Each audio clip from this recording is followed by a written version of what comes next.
Director Cheatle, we don't want to lose a presidential candidate to an AR-15 attack. We cannot lose a presidential candidate to an AR-15 attack, and we can't lose any more citizens to AR-15 mass violence, mass shootings. And we certainly don't want an attempted AR-15 assassination or assassination attempt to set off political violence or riots in America. So this is deadly serious business. The vice-ranking member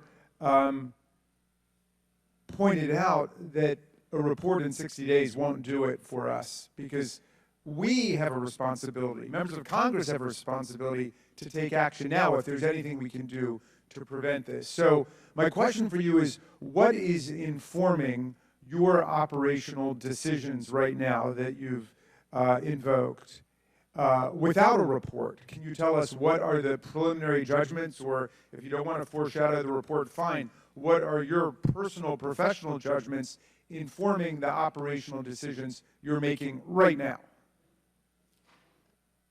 Certainly, and I appreciate that question.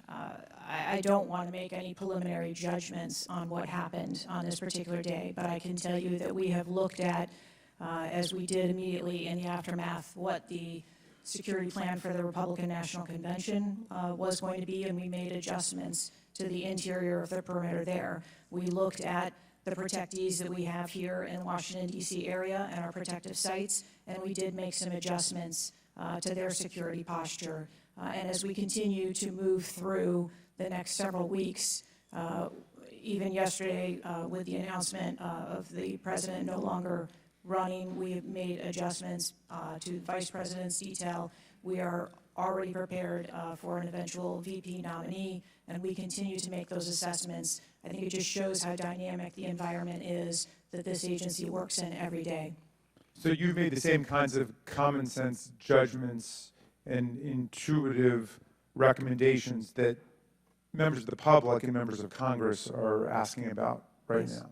Yes. Okay, thank you. I go back, Mr. Chairman. Thank you, and before I recognize Ms. Mace, I have to say, Director, we're pretty close to the halfway point during this.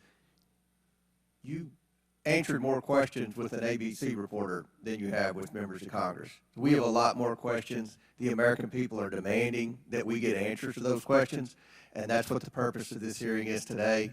So I'm sure a lot of the questions that have already been asked are going to be asked again, and hopefully we can get some answers to those questions. I strongly implore you to answer those questions. You're here with a subpoena, and we expect you to answer the questions. Chair now recognizes Ms. Mace from South Carolina. Thank you, Mr. Chairman. Director Cheatle, the American people are watching, and they're wondering if there are any questions you can answer honestly today. So, Director Cheatle, I have a series of questions, very specific questions. I want very specific answers. Most of my questions are going to demand a yes or no answer. Do you understand? I do.